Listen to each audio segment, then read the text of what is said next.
24 ঘন্টার মধ্যে তার দল জানিয়ে দেয় যে এটা সুভাষবাবু ব্যক্তিগত মতামত এবং এই এসে আমার অনুষ্ঠানে তিনি তার কি যে করতেছে গোটাটাই ভালো হচ্ছে।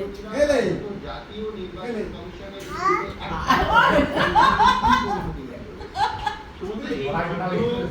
কিন্তু সমস্ত প্রকাশ্যে আসবে সুপ্রিম কোর্টের হাতে এই সংক্রান্ত সংশোধনী সংক্রান্ত